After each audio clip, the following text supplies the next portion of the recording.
And once you were, I mean, you were there. You're basically there. You had to start asking questions like, did you wait a while? Like, how long did you ask for? Sure You're like, did. hey, what do you guys know?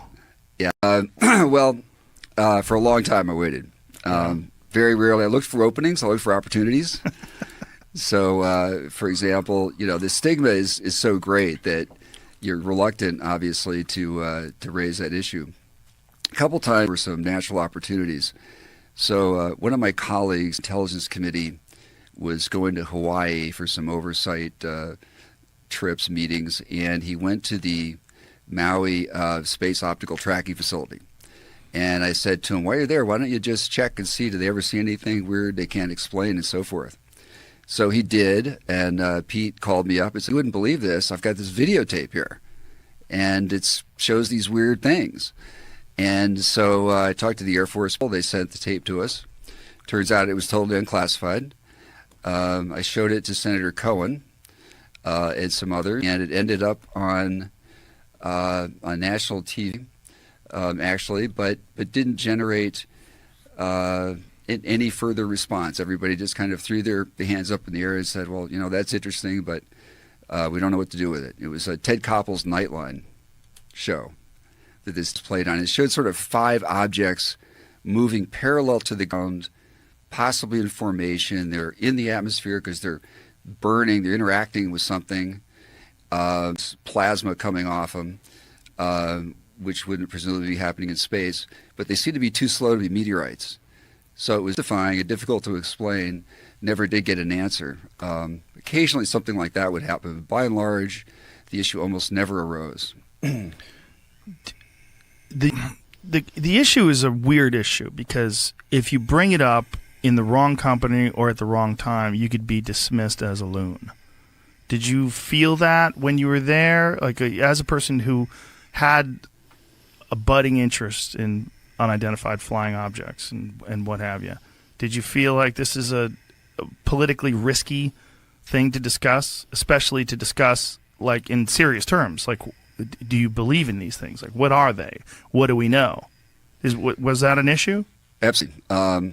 I concealed my interest in the topic for years and very carefully, and confided to a few trustworthy friends, had a few heart-to-heart talk, a couple individuals when I found a fellow traveler who was interested in this topic, but by and large, absolutely wanted to conceal that and not reveal that. No Clinton? No, I did not. He would be the guy that I would go to. There was a request that came to me once that I think was from President Clinton, and it was one of the astronauts claimed to have seen a UFO out at Edwards Air Force Base, and it was videotaped, he said, and he described this in his memoir and wanted the president to get hold of the tape, of the video. And Secretary Cohen came back to the Pentagon from a meeting, and a message came down to me to go to try to find this tape. And unfortunately, there was I got nowhere with that. Force was adamant that there was no such tape, there was no such information. Anything they had on UFOs had been destroyed. So I had one of these situations that's very common in this area, which is you have just 2 apparently credible sources, but utterly conflicting, irreconcilable information, which seems to happen often in this field. Being as you were in government and very close to literally the machine that runs the world, what's the general perception when people are discussing these things in Washington? What's the general perception of what's going on with these things? Happy to say that it's changed. That perception has changed considerably in the last few years. People feel like they have permission to talk about it. When did you? And after the New York Times article and subsequent press, beginning in 2017, December 2017, and that sort of gave people permission to talk about this. And I've actually had Pentagon friends who said, this is kind of cool. We don't have to go in the closet to talk about this anymore. What do you kept it in the closet before? Like, when did the stigma start? And do you think this was like intentionally sort of set up this way? It was. It was the Robertson Panel Commission, 1953, and they concluded during those Cold War days that this was a potential threat to national security because UFO reports might overwhelm our air defense and communication system, and that the Soviets might spook the public and somehow manipulate this issue. So they actually advocated in writing that this issue be debunked and discredited, and the government went ahead and did so extremely successellly, unfortunately. And this started with the Project Blue Book, correct? It was during that era. So what was the gentleman's name that was running Project Blue Book again? Well, they were the astronomer, Alan Hynek. Hynek. Yeah. And Hynek went on to become a believer. So he started debunking and was told, essentially, the way he reported it was that he was told to kind of debunk every single case. Everything he could find, whether it was swamp gas or, ball lightning, find some way to explain this away. But then once he left Project Blue Book, he started openly discussing these cases, and he started discussing his own belief. Correct. And he felt badly burned as well because he was trying to carry out his mandate that the Air Force had given him. And as you may recall, one instance he went to Michigan and famously declared that the people of Michigan were misconstruing swamp gas for flying objects. Yeah. And so Gerald Ford, who was representing that district, got incensed, as did the local population, and Congress took a fleeting interest in the topic. And Dr. Hynek was very embarrassed, and understandably so. It was really insulting to these people who had very clear sight of these objects. So he did eventually change his view publicly and was very critical of Project Blue Book. Was all this stuff, like being inside the government and knowing how prevalent these sightings are and how credible some of them are, was it frustrating to you to be a part of this and to know that this information is kind of being squashed and distorted? And it's interesting that what happened actually is that I wasn't seeing information squashed or distorted in the Pentagon or the intelligence community. I saw one instance of a very technical, very classified report that explained away some sightings that nobody even knew were being reported otherwise. It was kind of odd to see this explanation from about an incident that had not been otherwise reported. But generally, this was some military pilots doing reconnaissance missions who were seeing some very unusual lights. And the Directorate of Science and Technology at CIA did a extensive analysis and found a plausible explanation for what they had seen that was not extraterrestrial. And so they published an article on that. It was a good article, a good piece of research. But that was about the only time I ever saw anything that in writing about this subject, which the government said it wasn't following, it wasn't interested in. And I had friends who would call me up. I had a Navy friend pilot, and he said, "You wouldn't believe what happened at our base today. There was a plane up and there was a UFO flying around it and it landed." And he knew I was interested in this from college days. And he called me up with his hair on fire to tell me about this incident. But that kind of thing was not going up through channels. So people in the Pentagon, to the best of my knowledge, all the way up to the SecDef, were not hearing or seeing any of these reports. It wasn't until I met Lou Elizondo and his group and some of the Navy guys and talked to the pilots about what was happening on the East Coast from 2015 onward and the Nimitz incident that I found out that this activity had been going on and it just wasn't being reported. Was it that no one in the Pentagon was seeking this out? There wasn't a mandate to go look for it? There wasn't a department that was designed to seek these things out? I mean, what was the reason why it wasn't getting all the way to the Pentagon? Well, specifically in the case of the Navy in 2016, just today, I believe, or yesterday, DOD announced that they're going to do an IG investigation of this phenomenon. What's IG this mean? issue. The Inspector General. Okay. Sorry. So there's going to be an internal investigation at DOD of how they handled this UFO issue. And I believe it's not clear yet. They just made this announcement, and their motives and what sparked this are still a little bit uncertain. But it appears they're going to focus on this issue of how did this fall through the cracks for years? How is it that these guys are flying around, seeing this stuff, it's on the radar, and nobody in command is being notified? Policymakers, the Secretary of Defense himself, Congress, etc.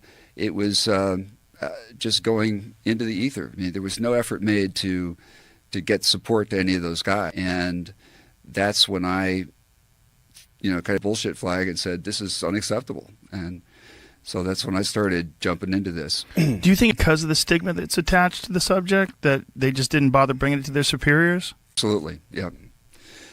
People were afraid to report it. And as we saw in the Nimitz case some years earlier in 2004.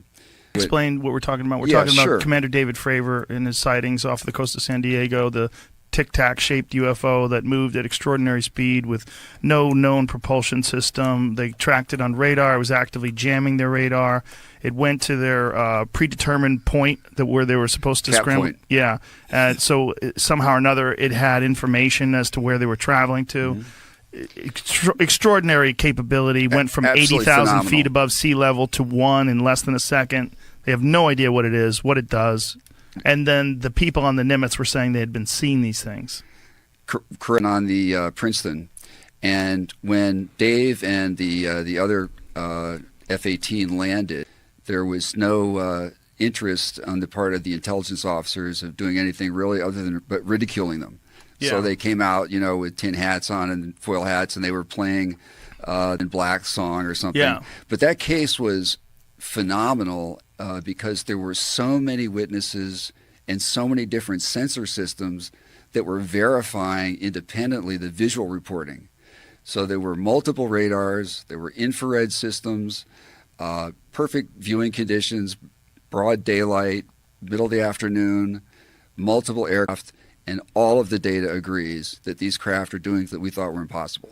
There was also the thing that led them to see it in the first place, was that he thought there was something under the surface of the ocean. Well, what happened was vectored, he and his man were vectored to intercept that tic-tac at that point. When they arrived and looked down, they saw it moving around and they saw the water roiled. In fact, I think first they saw the water before they saw the tic-tac. They saw something unusual. It looked like white water breaking on a reef kind of thing. Right. And then they saw the tic-tac, and then Dave dove down to get close to it, and it reacted to his presence, turned around, viewed him, and then started taking countermeasures. And it was clear to the pilots in both aircraft that this thing maintained a dominant position throughout their engagement with it, that it could easily have done what it wanted to them. They had no chance really of getting behind it or getting the upper hand in that engagement. Then when he went and reported this, that's when things get weird, right? Because people have to dissect this information and look at this guy, Commander Fravor, a very respected guy, not the type of person who makes up wacky stories. Then when it's supported by all this data, I think that's probably one of the biggest ones that led to being included in the New York Times, right? Absolutely. Yeah. Mm-hmm. It was so credible. And then there was the Go Fast video and the FLIR video and all these other videos that show these things moving in extraordinary ways. Correct. And they're authentic. The Defense Department acknowledged those videos. Why do you think that? I didn't do it initially, but ultimately they didn't have much choice. And I think the reason that they finally did is because we had taken this issue to Congress. I contacted some former colleagues, and said, "You guys really ought to look at this. I mean, it sounds crazy, but give me a chance here." And so a couple of them started taking interest. Some of the first started meeting with some of the pilots. When they started requesting briefings, that coming from the Senate Armed Services and Intelligence, that went up the flagpole to the top, and the Navy brass and the senior Pentagon civilians in the Office of the Secretary of Defense became aware that these committees are taking an official interest now. And, we can't fool around with this, and we have to really be straight and put it out there. So at that point, they couldn't tell them in private, yeah, this is real, and then publicly deny it. Yeah. So they came clean. This is the great shift, right? The great shift in our time from UFOs being ridiculed and being these silly things that tinfoil hat conspiracy theory people believe in, to the Defense Department agreeing that this is an issue. That's very interesting to me. I saw your interview with Elon Musk, and he seemed unaware as he's an listen. Well, he's covering maybe up. He's part of the cover because he seemed unaware that his own government has taken the position that UFOs are real. I got in trouble because we smoked pot on I the heard show. about- When he got in trouble, he was like his top secret clearance was in trouble, and there was a lot going on. And I think he's trying to play it straight and narrow when he's around me now. Okay, Like aliens, outrageous. I would advise that getting high program would not be a good thing to do. Yeah, it's a move. Don't do it. If you want to drink, that's probably a better move. I'll stick to the coffee. Okay. We want to be clear here, right? We want to be clear-headed when we discuss this because it's such an easily ridiculed thing. You know, it's one of those things like psychics and Bigfoot. You bring it up and people just automatically start rolling their eyes. But statistically, if you just look at the size of the universe and you look at the fact that there's so many Goldilocks zone planets that they've already discovered, and then also the wide variety of life that exists in various conditions on Earth, who knows, right? And who knows whether or not these things are living in the ocean. This is what's bizarre to me, is there's a lot of these sightings. The one in Hawaii recently, and there's another one that Jeremy Corbell leaked, this photograph that shows something disappearing into the ocean. There seems to be multiple sightings and multiple witnesses that discuss things going into the ocean. That is absolutely true. In terms of backing up on your question there a little bit,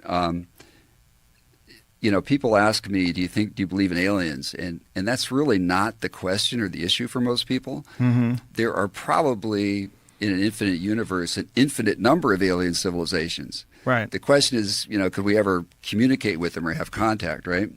So what's interesting about that to me, in part, is that we have NASA spending billions to try to find alien life, even if it's microbial. We have Yuri Milner spending hundreds of millions and supporting the SETI program.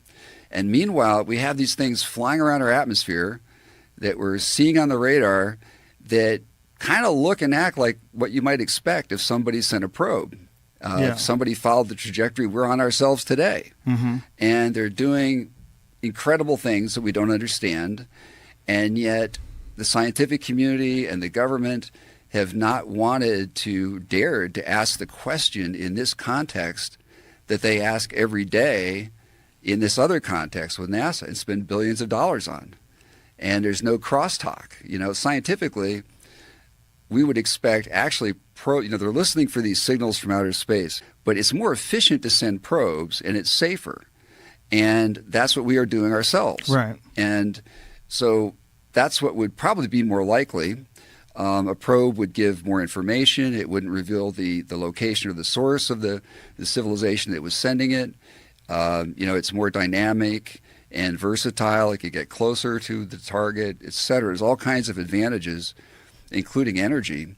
And it would be easy for a civilization more advanced than ours, we're getting on the cusp of this ourselves, to create, using artificial intelligence, probes that were self-sufficient, launch them out in whatever numbers, let them go see what they find and report back.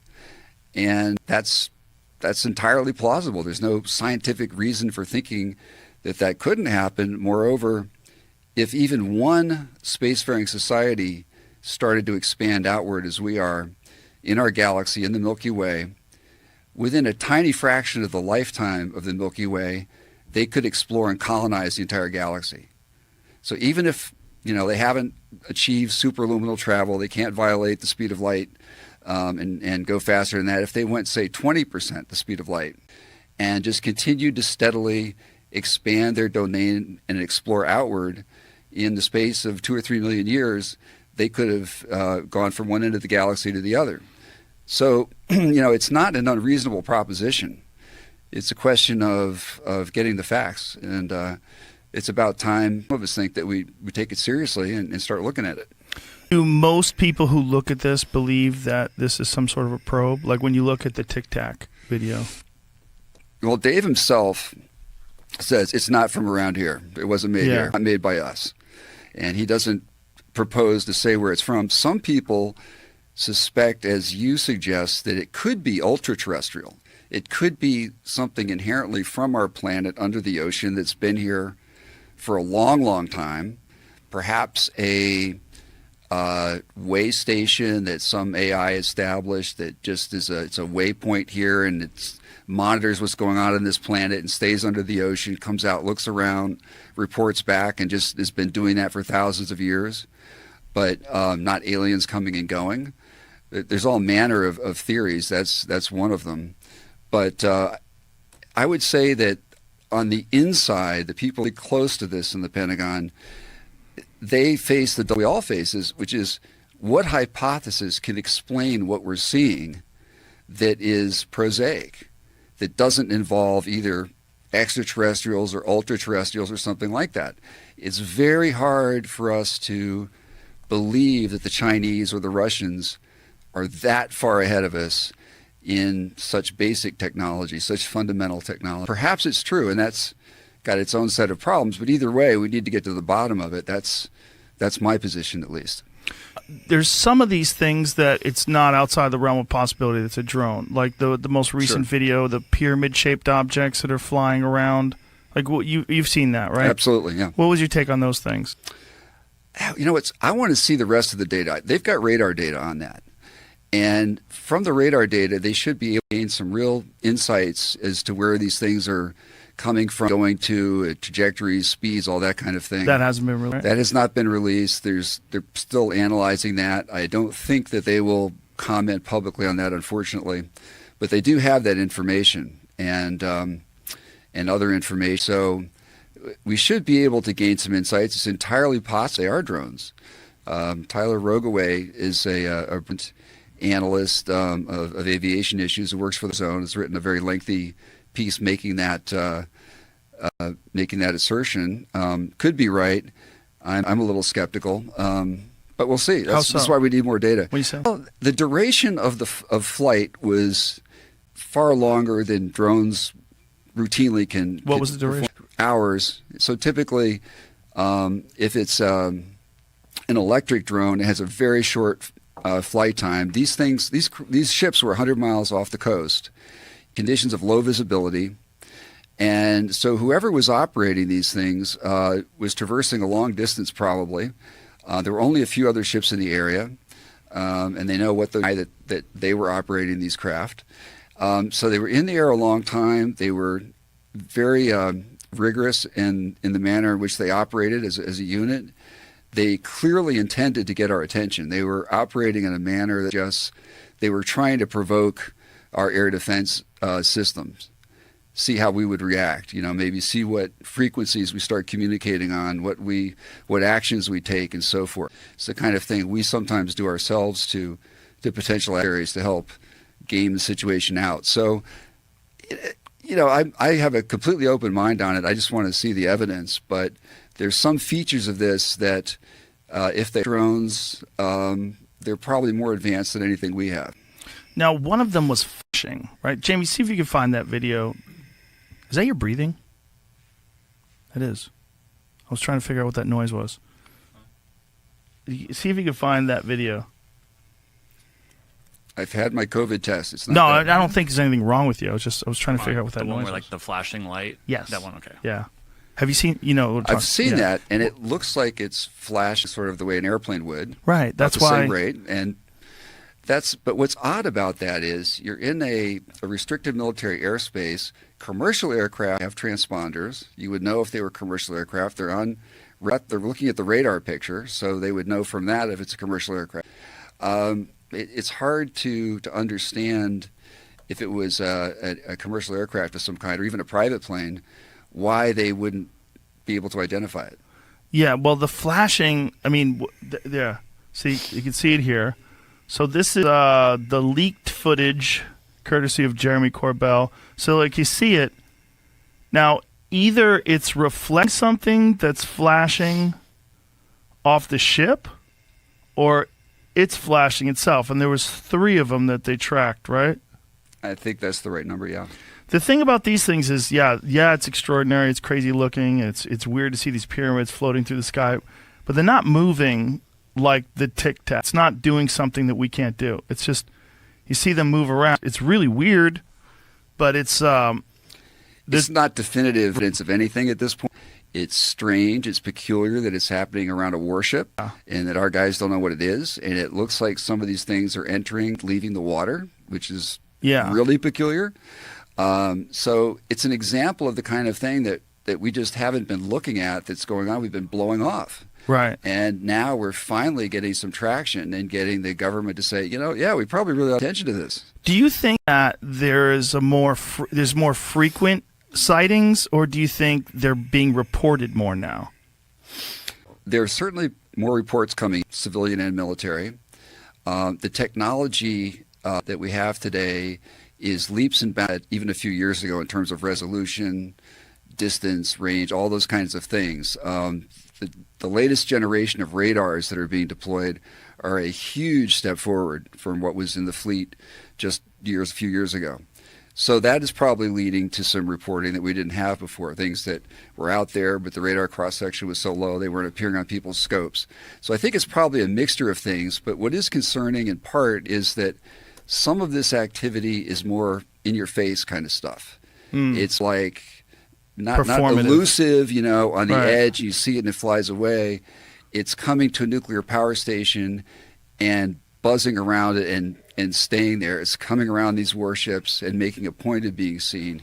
It's coming to a Air Force base in Guam and doing the same thing. Yeah. So that's new, and that's a little concerning. And haven't there been reports of them showing up around missiles and doing something with the launch codes or stopping the power from working in these places, or manipulation of the power systems, almost to let you know? Yes, this is one of the most provocative and fascinating and important stories in this whole area of UFOs and national security. And we have retired Air Force officers who've testified to this, and there are FOIA documents that support these claims. But the Air Force has never been asked by Congress or anyone to address this. They've never acknowledged it. There's an opportunity to do that now, and I think it's long overdue. This is stunning if it's true. I mean, this is the backbone of our nuclear deterrence strategy. It's really the crown jewels of our freedom and independence and ability to deter nuclear powers like Russia and China. This is kind of the ultimate insurance policy militarily that we have. And if someone can come in there and turn these things off, that's just shocking, absolutely shocking. So it's because of the stigma, Congress has been unwilling even to ask the question, even in private, even though this is very well documented, and these people have come out in their retired, uniform things and with their documentation showing where they were assigned. And in one of these cases, out at Malmstrom Air Force Base, I believe it was, there's a good book because the local sheriff was responding to so many calls from civilians in the area to UFOs that were being seen and encountered. He co-authored a book on what was happening. So there's a lot of data about this, but yet there's no official confirmation that occurred. Yeah, the sheer volume, I would like to know whether or not they are increasing in volume or whether or not it is just an increase in our ability to detect them. And we don't really know, right? Because it's been 2017, so it's not that long ago, 4 years when it really started being something that people were willing to take seriously, or willing to, because of the New York Times article and because there's just a few videos that are pretty extraordinary. The Go Fast video, when you hear the pilots going, "What the fuck?" Mm-hmm. And you're watching that thing buzz across the water with no heat signature. Mm-hmm. Yeah. In terms of reporting, there has definitely been an increase, a surge the last 12 or so months.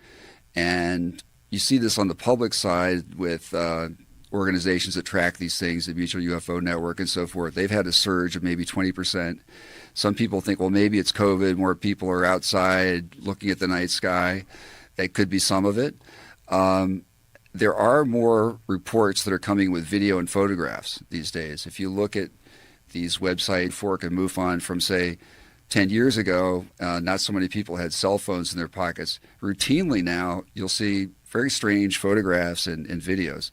Frequently, most of the time, there's a prosaic explanation, but not always. And so my sense is that there probably a little bit of both going on. More activity, some of it's a little bolder than we've seen past, and but also better instrumentation to record this.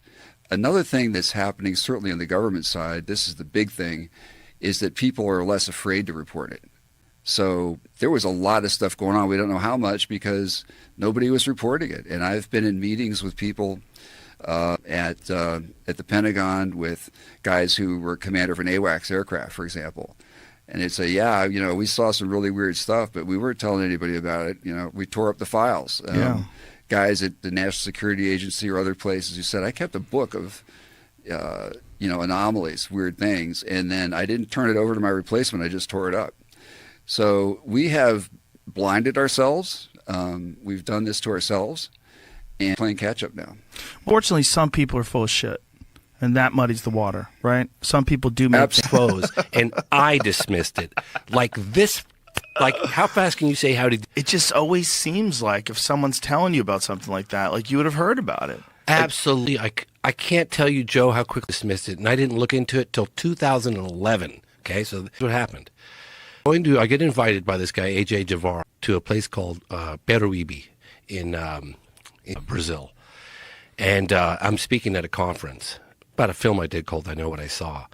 And this guy called Jeff Sagansky, who's very high up on the food chain in the entertainment, and he's been kind of like my mentor, and opening doors for me over the years. And I've asked him over a period of time, like, why are you so kind to me? He's a very wealthy guy in New York. And he goes, Jackie Gleason told me one time that these things were real. Don't listen to anybody else. I know for a fact. And so when I saw you as an independent, struggling young filmmaker, I always wanted to lend a helping hand. By the way, you're going to Brazil. You got to look into that Varginha case. And I thought, oh, God, not again, right? Swear to God. So I was like, well, I had a lot of respect for Sagansky. I mean, you can look him up. The guy's very famous. I mean, he's big time. And I said, oh, yeah, sure, Jim, look into that for you while I'm in Brazil. And just to be nice, right? But in the back of my mind, I was like, I'm not wasting 1 second on that stupid case. Like, seriously, I'm telling you, honest to God truth. And it was 2011. So I go to Brazil with no intention of looking into it. Zero. Okay? There wasn't even a question. And it just so happens that nuclear physicist and UFO researcher Stanton Friedman, rest in peace, and he's there at the conference. And somehow the case gets brought up. It wasn't about that case, but it gets brought up. And he's like, oh, yeah, I was in Brazil when that went down. And he's one of the smarter guys. Stanton Friedman, he is not an idiot. I mean, it's one of the reasons why him and Don Schmidt and Kevin Randall are one of the reasons why we're even talking about Roswell. And he's like, oh, yeah, I was here when that happened. I met some of the witnesses. So then that kind of piqued my interest. Okay, well, God, Stanton, I can't completely dismiss from Stanton. Then I met a couple at the conference. I thought, okay, well, I piqued my interest, I got to be honest with you. And that's how it all started. And that was like in 2011. And I was going to include a segment of it in the phenomenon. The interview is that, did you get that? I got that in 2013. Because he died when? He died like years ago. He died in the airport. You know, he told me? He's like, James, I'm retiring. I can't do this anymore. I live in Canada in this remote spot. There are no direct flights, and I'm always running in the airports trying to get my connecting flight, and I can't do it anymore. And then he retired a year or so, and then he had to get back out, and he died in the airport running for a connecting flight. Oh, he had a heart attack. What he predicted. God damn it. I know, right? And I just like... He was a fascinating guy because he was an outspoken critic of Lazar, and I always wanted to get the two of them together. I was like, I wanted to see, because one of the things that the critics of Lazar always bring up is his education at MIT. I can explain that to you off air in the way that he explained it to me, and it might make sense. But I think that it's hard to dismiss that he worked at that lab. Los Alamos Labs had him on their list of people that worked there. Like, he was on the whatever that thing is that they have with all the list of employees. He was in it. Like, he worked there. He knew all the people that worked there. He knew how it was set up. When they took him there, he knew the security guys. He knew the machines that they used they had some sort of a scanner that measured the length of your digits exactly. So you put your hand on this thing, and he talked about it, and everybody's like, what? That doesn't even exist. And then years later, people got photographs of this thing. George Knapp said he did that Los Alamos laboratory, like just right through. Well, let me tell you, this is something that came in yesterday that I can for the first time ever talk about in full detail. I've talked about I did a couple of podcasts where I gave, I don't know, in 1993, 94, I was my first film. I talked about it earlier. It's called UFOs. It's so 90s, but whatever. UFOs, 50 years of denial. It's like 80 years of denial now. And I was interviewing this guy out at Area 50. He was lived on the outskirts of the base in a place called near the Little Ailey Inn in Rachel, Nevada. And Chuck, this guy's name is Chuck Clark, and he had found all these, and the relevance of what I'm telling you will come to light in a second here. He'd found all these vantage points on the mountain tops that he could spy on the base down below with high-powered telescopes, with cameras. And he was taking photographs of different exotic airplanes coming out of the hangars and stuff like that. He wrote a book called UFO Area 51 Handbook and Guide or something. He was an amateur astronomer. And he had a couple of really cool sightings at Area 51 that were really, he saw these, it's in my movie, he saw these lights doing things that didn't be doing, right? Like traversing and then stopping and then taking off really fast. So anyway, I'm covering his story, because in the early 90s, the Bob Lazar thing was everywhere. I was making a doc on UFOs, so I was kind of looking into it. Yeah. I wouldn't just categorically, but I'll look into it. So I was looking into it. And I'm going back and forth out there for many times. And then one day, I get a phone call from Chuck Clark. And I'm back at home in Northern California, and this is kind of a long way away. And he goes, "James, I got something you need to see." I said, "Okay, well, what is it?" "I can't tell you, but I was going to hit the floor when you see it." I was like, "That good?" He goes, "Oh, yeah, that good." I said, "I'm canceling all my plans," jumped in my car, and I drove straight through to Rachel, Nevada. I get to his house. This must have been, I'm going to guesstimate 95, 94, 95. Get to his house, and he's got a double wide right near the Little Alien. And he pops in the chest tape. I was like, and it was like two guys on the quintessential road trip just to Area 50, the surrounding areas, Rachel and the extraterrestrial Lonely Highway, and they're goofing off the alien, taking videos of each other, just the typical road trip out to Area 51, right? Blair Witch Project. Totally. And then they're goofing off next to the photographs of the alien and the crash disc, and then they're inside the Little Alien, and I'm like, okay, where's this going? Then all of a sudden, and I saw it with my own eyes, all of a sudden, the car's parked, and it's out by the black box in the desert, and it's dusk. And the camera is on the armrest between the two seats, and it's slightly cocked, it's not level. And it's filming the dashboard and the screen, the windshield. And there's two guys in there, sound like, you can't see them, sounding like they're trying to crawl under the, they're freaking out. And then one of them goes, it's over the top of us. It's over the top of us. And I'm like, what is this video? What am I, Then all of a sudden, the car lights up on the side. But the source of light is above it. Like if you can imagine, I've never seen anything like this. If you could put a pendulum with a light source above a vehicle, like above the car, like this, but very slow and fluid motion, like rocking back and forth, the shadows and the lights on the inside of the car are doing this really eerily. You've never seen anything like it. I'm looking like, my God, what is going on? And they're very scared. And one kid, who's the younger of the two, is like, I'm getting out. I'm getting out of the car. Stay in the car. It's over the top. It's a fucking car. He goes, no, I'm getting out. And he gets out, and he videotapes a disc that was so low you could have hit a rock. And I'm looking at this thing like, that's what all the witnesses tried to describe. That's like, if you could imagine the skin on the craft glowing like phosphorus on a beach, that's what it, like the skin was alive. And it had like a yellowy orange color to it. But you could clearly see it was a disc. It was not an orb. It was a disc. But the metal lit up like it was alive. I'd never seen anything like it. And it just wobbled like it was stable, like doing this. And the camera guy goes, "Oh my God." And then something about the batteries, and then boom, it shuts off. I looked over at Chuck Clark. I said, "This is the video everyone's been waiting for. Unbelievable." How do you? This is real. If it's not real, all my BS meters are going off right now. Dude, fair enough. I get it. Fair enough. I saw this video with my own eyes. Of course, Yeah. it's a video though. Yes, for sure. No question And about you it. no fake videos. Absolutely. It was 1995, and they could have. But why? If 1995 is hard. yeah. But it's never been released to the public. Why would you create a fake video? What year did you see I it? saw it like 95. And so it's out there somewhere. No, it's not. It's Clark's got a copy of it. The story continues. No, but I mean, someone has. Oh, yeah. Oh, absolutely. I mean, in fact, if those boys that shot it are out there, please come forward. Like, please.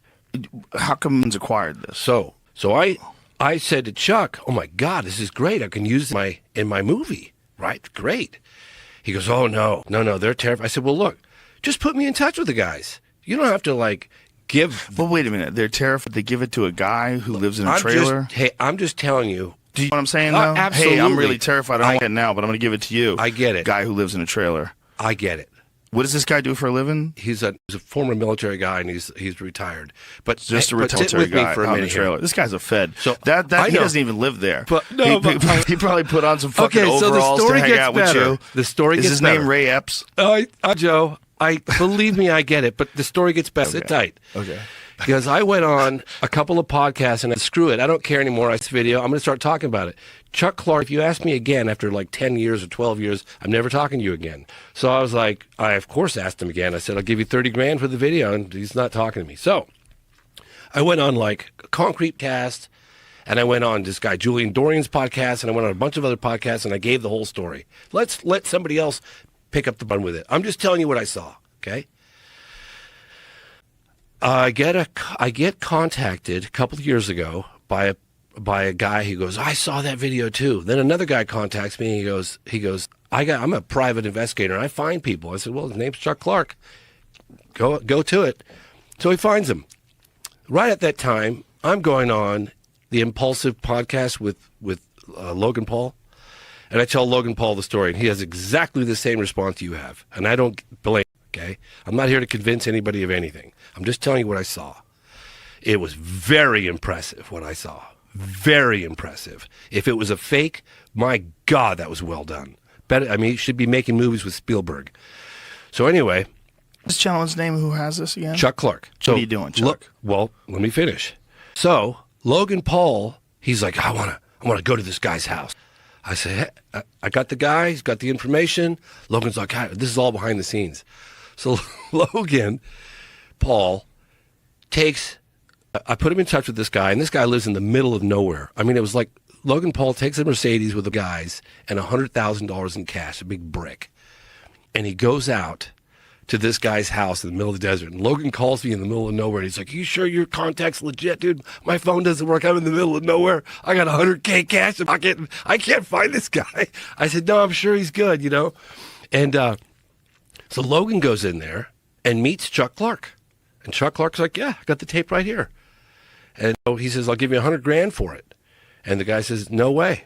And so Logan Paul, going to read for the first time, Logan Paul has got a button camera on his dress, on his clothes. So Logan's like, "All right, well, this guy doesn't want to, he's going to die with it. So let's get this thing on camera." So Logan's like, "Well, let me see it at least." So Logan looks at it with this thing and, "Oh, could you show it to me again?" Gets another angle, and then he leaves. So Logan's like, "I don't know if I want to go public. I mean, I don't really own the video. I don't know. It seems like a bit of a gray zone." So I said, "Look, this is a story that might be of interest to Bob Lazar, because maybe Bob Lazar should see this video and he could make a determination. I'm just saying. Or maybe George Knapp or Jeremy Corbell might be interested. This is not my domain. I'm not a Bob Lazar big guy. I don't know enough about Bob Lazar. I met Bob Lazar in the early 90s, and he told me, I came up to him at a conference, and I said, 'Hey, thank you for coming forward.' And he said, I didn't have a choice. That was my only. I don't know anything about the. I know you know way more than I do about the case, but I'm just saying. I'm just putting this out there. How do I know about the case than you? Well, I Documentaries on do. UFOs. I do, but I mean, you got one person's account, and it's fascinating. And I believe that Lazar believes what he's saying. But I've talked to George Knapp about this, and George said the same thing. I said, maybe, I mean, just maybe. And I'm not out here attacking Lazar or nobody else. I'm just saying maybe he was used as a disinformation plant that seeds some real information and some bogus information to kind of test the waters and the reaction of the public. I don't know. Most that's possible. Yeah, I really... Most certainly that's possible. If you're going to give people access to classified information like that, you'd be very careful, and you would probably add in some stuff that's not true. Yes. So it doesn't matter whether or not, as long as like they have a bunch of stuff that's absolutely provable nonsense. Yes. On top of the stuff that's probably real, then they get discredited. Yes. Which, you know, I mean, look, there's a lot of weird stuff about the Bob Lazar story. A lot of weird stuff about it. And the one that sticks in my mind, and I know this probably shouldn't because it's possible to do, is that it's been consistent. His story's been absolutely consistent since the late 1980s. Now, that's possible to develop a narrative, and if you're disciplined, and he's obviously very intelligent, you could just like craft the longest con the world has ever known and make no money from it and turn your life upside down and have the feds search your property, which they did. Doesn't make a lot of sense. Video. It doesn't make a lot of sense.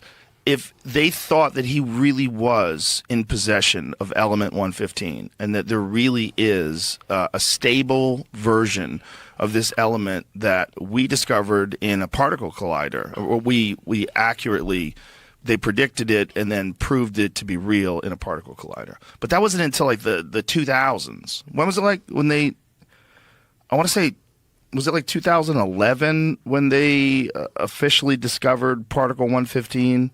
Or element 115. But this element, he said, was stable wherever these beings are from, and they use it to propel their craft through a means of bypassing normal propulsion systems with some insanely sophisticated method where they can pick points in space and they essentially just instantaneously traverse these points in space. I brought a graph with me. Of course, I left the room, but I'll bring it out at some point. And it was a guy named James Kibble. He's Australian. And it's about it's April 1966. And the reason why I'm bringing this up is because I did a segment on a landing case that happened at Westall in 1966, which is a suburb, West Primary School, which is a suburb of Melbourne. Shane Ryan did it on it. I just covered a section of it in The Phenomenon. And during my time in Australia, I'd heard about this guy, James Kibble, shot a Polaroid of a disc a couple of kilometers away prior to the landing at the school. A lot of times when you have sightings, mass sightings like that, they're in and around the area for days. So it's very likely that those two are connected. My point is this. According to James Kibble, and he's in the film, he said the disc was kind of coming down like this over his garden. And he had his Polaroid camera he was going to take pictures of. Well, you're doing the same wobbling kind of with your hand. I'm just telling you what he told me, yeah. Okay. He said it was kind of wobbling down like a leaf, kind of. And then he was like, holy shit. And he grabbed his Polaroid camera, and he said he did it so quickly, he smashed it in his face, and he split his nose open, but he snapped one shot. And he said what it did is it went like this. Which turned sideways. The photograph that I have shows it sideways. And I'll show it to you. I've got it from the original Polaroid.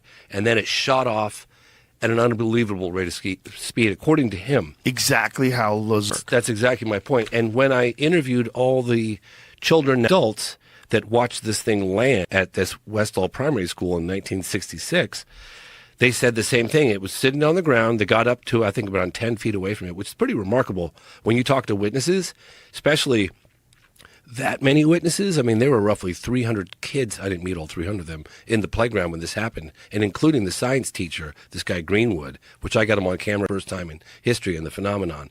And they said it got off the ground, and then it went like this. It turned like this. Turned sideways again. And then it shot off at a high. It's in the movie. You can hear all the testimony. It's the same thing. Yes. And I got a photograph of it like this. I'll show it to you. And no sound. A slight humming, buzzing sound. This is 1966.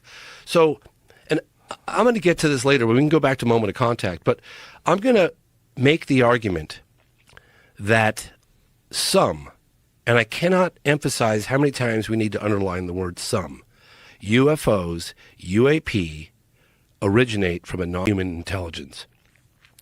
And I'll start off in 55, and I'll take us up to modern day. Okay. Just a handful of cases that I have personally investigated. I have personally met the witnesses, gone to their houses, dating back to 45, 47, 52, 57, 55, 60s, 64, like all these cases, okay? So basically what I'm going to do is we know that the vast majority of the cases can be explained in conventional terms. All this noise about Chinese balloons and weather balloons, and that's all noise. It's obfuscation and noise. Yeah, we know that all that stuff exists. But what about the core 10% of cases? And I'm going to give you some samples today that truly, after extensive and exhaustive investigation, not because of lack of data, that defy a conventional explanation, and those are the cases that I'll share with you today when we're ready. But we can go back to moment of contact if you want. Let's go right into it. Oh, you want to go right into it? I'm so excited. All right, You got me so pumped up. Let's do it. Let's do it. Here it is. Oh, you got it. That's the photo. That's the photo. I got a much better copy outside, but see the way it turns sideways? Now, let me tell you, if you ever see a photograph of a UFO, and I've talked to NASA analysis about this, and it has a clearly defined edge, it's probably a fake. They have something to do with it's blurred around the edges. They can't get a crisp photograph of a photograph. They think it has something to do with the propulsion, but again, that's not me saying this. That makes sense. Yeah. If there's sort of a field around it. I have a much better outside, but yeah, this gives you an example. You have a better copy than this? I do. I scanned the original. It's in my bag. Go get the bag. Should I go get it? Go get that. I'll go get it right now. Crazy. Sorry. Get the bag, man. Oh, it's right there. man. Exciting. Sorry about that. Keep that on the screen, please, Jamie. Can I see Okay. the full how it's? Okay, here it is. Look at this. God, it's oddly centered. This is It's perfect. sent to me by the guy who shot the Polaroid, okay? There's his handwriting. This came from Australia. Boom. Here it is. Check it out. And see the way it's sideways with that? Yeah. I'm gonna put on my old man glasses. Yeah, I know, right? I got mine too. And we can get into my argument that I'm going to put forth as if I'm presenting a case to a jury. See, my number one problem always with these things is that I want it to be true so bad that I worry that my rational, logical mind ignores all the possibilities of it being bullshit. Don't look at any one particular case. What you have to do... I mean, I'm looking at it like this photo. That's pretty good. That's the same one. That's the same photo. So Does that look like that, though? you got to look at it like that. Do it again. Yeah. Real similar, bro. I mean, it's a bell. It's a school Yeah. bell. Time's up, bitch. That's what they're telling. That's what they're telling us. So- Time's up, humans. But you can't base this stuff on Goddamn any one... bell, James. It's over. You can't Gig base... is up. James on. Hey, all I could say is that you talk to the witnesses. I think if it up, there's a hamburger underneath it.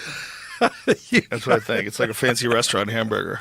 Here's your meal, sir. Sure, it is waffle Fries. thin.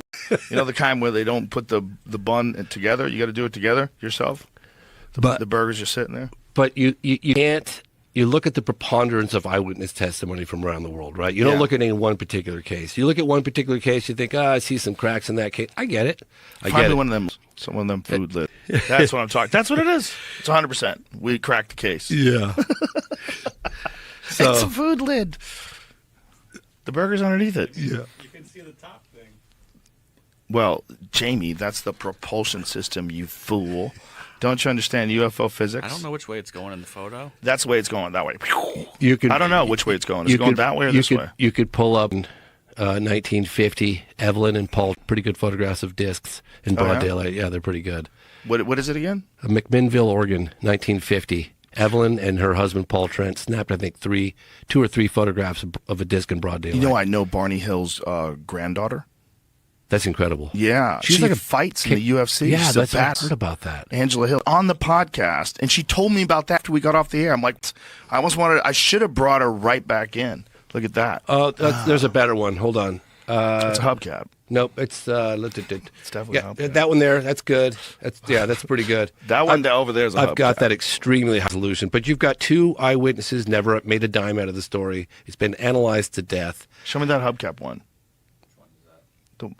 Oh, that one's that's 1960. Yeah, it's a hubcap. No, that's a hat. That's Heflin. No, look at that's Rex Heflin, Santa Ana, California, and there are several Polaroids from Rex Heflin. You can look up Rex Heflin. It's a pretty damn good case. All jokes aside, how Yes. many of these do you think are fake? Well, I'm showing you the ones that have been scrutinized to death, and no one had any serious claims of being a hoax on the cases that I'm giving you. So right that now. right there, could you bring me that again, Jamie? That image right there, it's like I feel like someone could fake. You got to listen. You got to listen to the testimony of Evelyn Trent and her husband Paul, and you got to listen to the analysis that Condon Committee did on this and Blue On the Book did on this. photograph? Yeah, man. What you did they got- say about the photograph? Well, here's the thing. Everybody's like, okay, eyewitness testimony is not good enough. I'm not saying that. Yeah, no, I know. I think if you had a unique experience, if Yes. you were out in the desert and you're driving to Nevada and all of a sudden your engine lights went off, Close Encounters of the Third Kind style, and you got out and there was a fucking disc and it hovered over you for a second and then it took off at an insane rate of speed and you're just left there alone with this memory. Yeah. And I sympathize with those people because in the vast universe that we exist in, it's entirely possible that something like that has the power to get here. It's entirely possible. Also, people are full of shit. There's question. a lot of people that are full of shit. No And question. that's part of my problem. Yeah. My problem is not that I don't believe. My problem is I don't believe people that much. And I do believe some people. And there's some sincere people. And that's one of my problems with Bob Lazar. I believe Bob Lazar. When I talk to that guy, I like what you say. I believe he believes what he's saying. And there's something to that. But I also think, God, if you wanted to get someone that you could easily discredit, if you had a propulsion system that was baffling you, and you had some wizard who likes to make hydrogen-powered Corvettes, and he put a rocket engine in the back of a Honda. Did you ever see that? I did. He's Yeah. a psycho. So he's a guy who understands propulsion systems. He's clearly brilliant. You listen to the guy talk, he's off the charts intelligent. Yeah. And you would say, hey, let's bring the fucking psycho over here. Let's have that guy go down there. I mean, this guy's out there in the fucking desert shooting AK-47s and shit. He's a wild man, right? So you bring that guy and you tell him, hey, tell us what this is. Go to work. And he's walking around there and he's like, what the fuck is this? Like, that's the kind of guy if you're at the end of your rope, Yeah. especially if you're a brilliant person. If you're a brilliant person and you happen to be a general or happen to be someone who's in charge over there and you are thinking, like, we got to look outside the box. Like, we got to do something. We got to bring in other perspectives. And you got to bring in someone that's not going to be able to communicate with other scientists. This is part of the problem. You can't share data. They can't peer review with other scientists all over the world because it's top secret shit. So everything has to stay within this small group, very small group of people, and none of them are cracking it. All of them they bring in, they're fucking stunned and baffled. So you keep funneling new people in. They do experiments. Something blows up. Some people die. And you're like, okay, let's try some more. What else you got? Well, we got this guy at Los Alamos Lab. He puts fucking rocket engines in the back of Hondas, and he's a propulsions expert. He's kind of nuts, but maybe bring him in. Yeah. So I'll get back to domain because this is that I know, and I know primarily because I went and interviewed the witnesses. I just went off on No, it's all good. I'm gonna buzz our day. Okay. Aliens. So we've been talking for a long time, but I really want to talk to you about this. What evidence do you think is the best evidence in terms of what physical evidence? Is it just video? Is it just photographs? Or do you think there's physical evidence that either our government or some other government has somewhere that could show beyond a shadow of a doubt? Because I know Jacques Vallée, who was on the podcast before, discussed we were talking about specific metals that had been examined, that these alloys, that if they had been produced in mass, it would be billions and billions of dollars for these alloys. And that this was although not evidence of extraterrestrial intelligence, seem to indicate that because of the examination of these alloys, that this is not something that's mass produced in this country right now, or Right. in any country right now. Like that, this is something that if it was done, it would cost an insane amount of money to create. But yet here it is. Right. Yeah. So people have pieces of things that are like that have been, I don't know, I assume they've gone through electron microscope and, for a look-see, but they are very unique in how thin they are, how many layers of material they have, and the view, the opinions are that we can't make them. And that these things have been recovered from crash sites. Apparently. Yeah. But that is part of the problem, right? Is that there's so little real concrete information. Like there's no consortium of scientists that's aligned together that's saying this is 100% from another planet. We've all examined this. We've got together with the people at Stanford and we've done these tests and this is what we know and here's the press conference, right? That's never happened yet. Well, so far there have been investigations on these materials, and they're anomalous. Yeah. Do you think that's the be something that's part of the kitchen of the UFO? Right. Some bowl that Yeah. they ate out of, who knows? And because how can you tell about a craft just because of one little piece? right? Other than Bob Lazar's experiences, which he has, of course, the most spectacular experience. I actually haven't been there at S4. I wish there was a way we could convince whoever's in charge of that to allow people to film this, to allow people to examine this, to bring in the scientific community if it is a real thing. But the other thing about the Lazar story was that element 115. What are your thoughts on that? This was the idea that there was some spectacular element that was a new version of propulsion. So instead of shooting something out of the back end, it was literally bending gravity. Yeah. I don't know enough about it to comment. I mean, I'm not saying about anything to do with disparagingly with Bob Lazar at all. I'm just talking about the element 115. I have no understanding of its properties and what it can do or not. I don't have any information like I do on these other subjects, survival of consciousness. Yeah. I don't have any information about element 115. Did you talk about it? Oh, no. No. The conversations about it were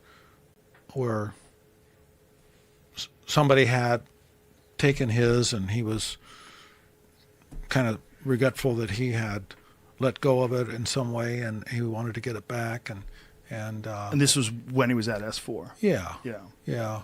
So, but I don't remember much about conversations about what all of its properties were and that kind of thing. Did you bounce a ping pong ball and it didn't come back to you straight? It took off in a different direction or something, or a candle flame, I don't know about those things. I don't know, but. I think that, I had something else I was going to say and I forget now on that 115. Oh, well, I forget what I was going to say. His diagrams of the UFO, of the... I know what it was. Okay, getting back to these kinds of treasure. You were talking earlier that really what ought to happen is there ought to be a major program where you're gathering all the best scientists to analyze the hell out of all these materials that have been retrieved. Yeah. But the problem is, a lot of this stuff purportedly is in corporate hands. corporate hands. and some in government hands. Okay, and it's come to be kind of corporate treasure and national treasure at the same time, because there's a relationship between a company and the government that has this kind of treasure. It's a national kind of treasure. No pun intended there, but I mean it's a in a sense it's a national treasure, right? Mm-hmm. And so it's also a phenomenal treasure that isn't understood. And so the problem is, it may be the most precious thing around. You know, you don't have diamonds that are more valuable. Right. You know, Especially is from an Pound for extra craft. Yeah. exactly. Yeah. And so it's drug out every 10 years, looked at to see if there's anything that has improved in 10 years on the understanding of X, Y, and Z that makes sense, or has something else shifted? Has something else happened in the last 10 years that could make a difference on trying to understand the material or craft or whatever? So you think that's what they do with it? They drag it out when technology is advanced and say, what do you think now? It's back in storage because not enough has changed. Not enough has changed. You know, we were talking about the speed of our technology, but it's all relative, right? Right. So this technology is so much more advanced. You could do 10 years for 100 years and still be way short. Now, how do you know this stuff is in corporate hands? Is this just hearsay? Is this the discussions you've had? I would imagine, because you're so open about your interests, that in your conversations with other people, whether it's at NASA or there's got to be other folks that also have similar interests that come to you and want to talk to you about these things. Yeah, so there's a community of people, not necessarily NASA people, but that have been trailing this for years. George Knapp, for example. And so it's not poorly known that certain corporations are involved. It's not Portland, so it's kind of common knowledge. Certain Some people, folks, yeah. The Yeah. corporation involved because they recovered it or they acquired it, and that if they were able to mass produce whatever these alloys are, or whatever these particular the properties of these metals are, there would be obviously some amazing commercial value for this stuff. It'd be too precious for that. What about bodies? Now, you're talking about the Las Vegas desert or what? What about alien bodies? Not like Sinatra's enemies. Splashes like meat at 1 o'clock in the morning No, of a cliff? I'm talking like alien bodies. That was one of the weirdest stories about Roswell, was that they had not just recovered a crashed UFO, but they had recovered these alien bodies. What do you think of Jackie Gleason's wife's story about he and Richard Nixon? Yeah. Nixon taking him to the base and showing Jackie. Yeah, that I remember the story.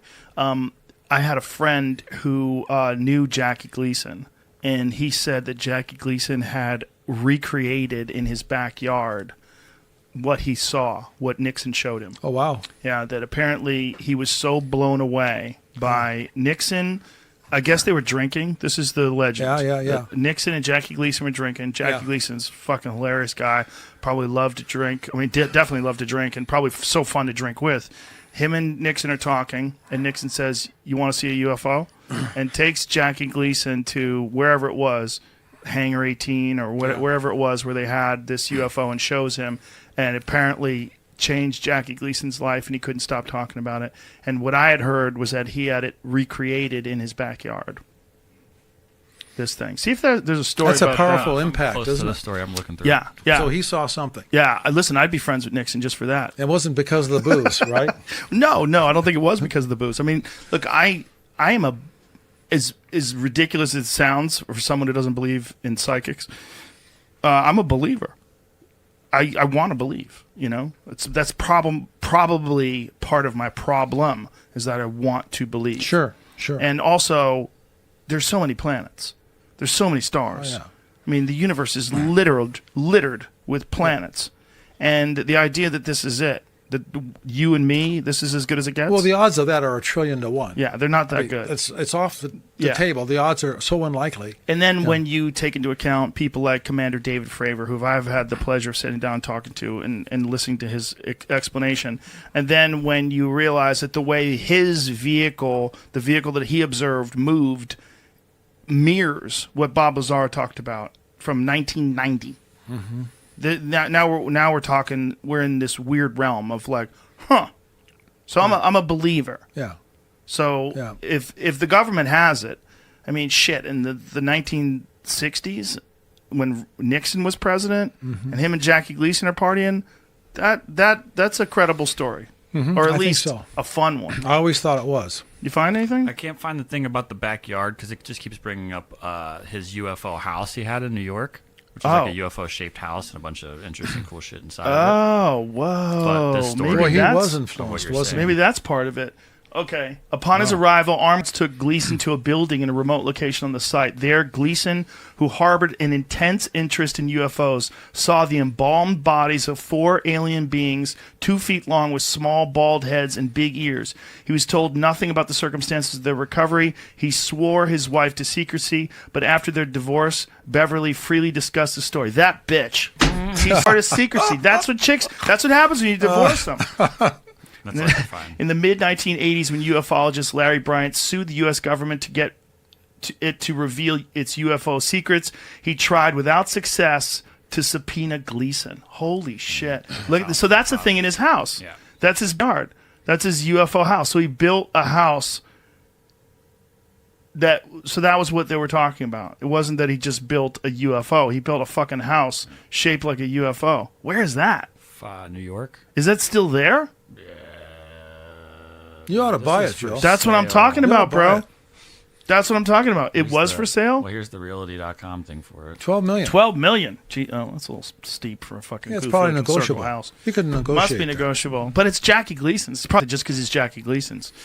Listen, The Hustler is one of my all-time Oh, favorite yeah. movies. I'm a Absolutely. pool player. Yeah. And so that movie, I've seen that movie literally probably 100 times because they used to put it on in the executive billiards in White Plains, New York. They would play it late at night all the time. So we would be playing pool. They'd put The Hustler on. Everybody loved it. Yeah. Such a great movie. And Jackie Gleason was amazing in it. And a serious role, too. Not a comedic role at all. Yeah. I mean, he was that great was- in The Honeymooners, wasn't he? He was great in everything. Oh, Jackie it was Gleason was true. great in Smoking the Bandit. Yeah. He was just Yeah, great. it I was. love that guy, but I love him even more because he's a UFO freak.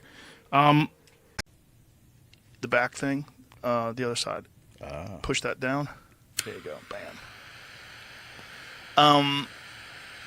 Thank you very much. No problem. So how much of this is theoretical and how much of this is observed from recovered vehicles?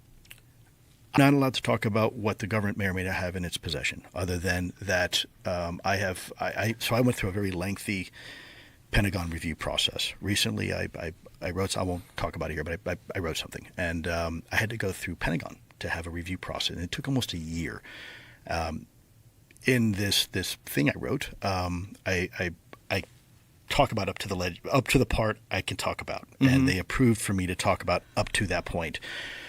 When it comes to what the government may or may not have in its possession, all I can simply say is that there is very compelling evidence to suggest that the U.S. government is in absolute possession of exotic material that is not made by humans. Now, beyond that, I can't really expound upon. I haven't been given permission to talk about it.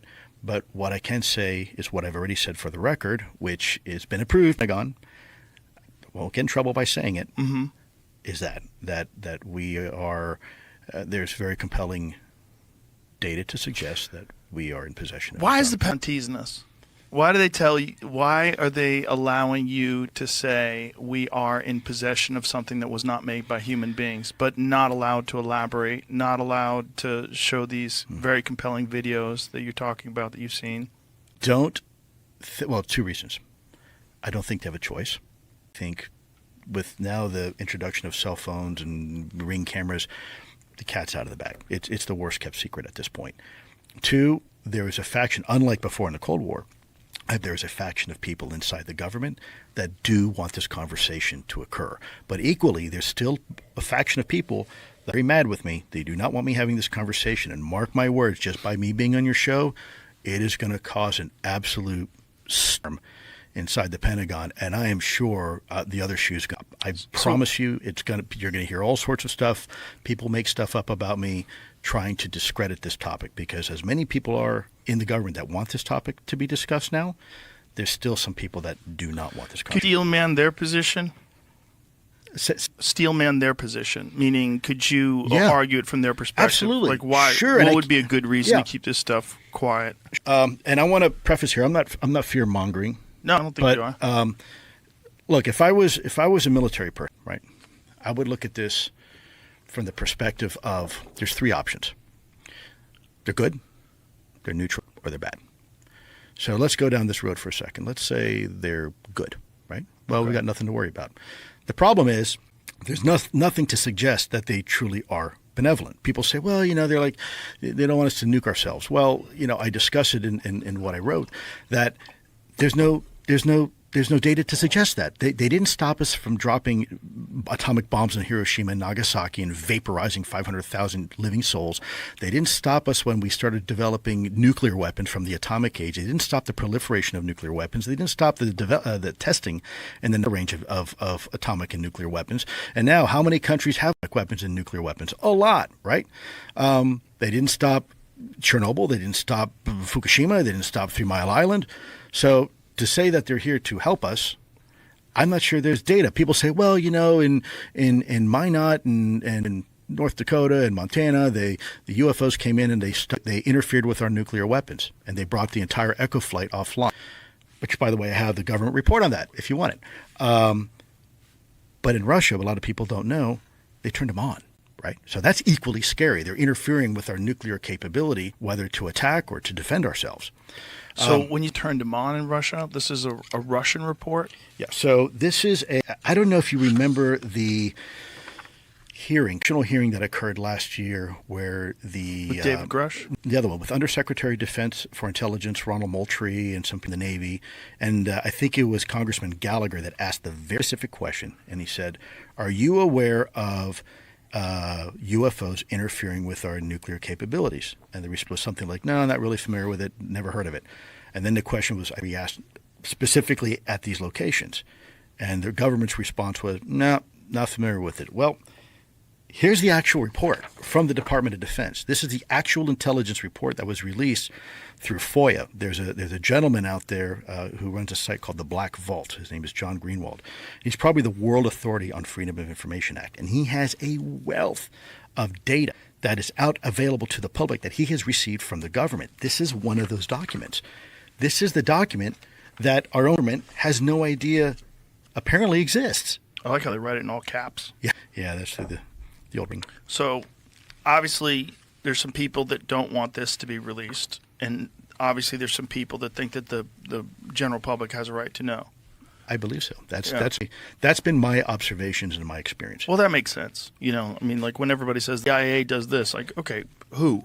Who in the CIA? I didn't finish though the part, right? So if they're not here for if they're not friendly, right, that leaves them neutral like us, right, or benevolent. Now, from a military perspective, and I just want to caveat, I don't agree with this, but I can respect the understanding.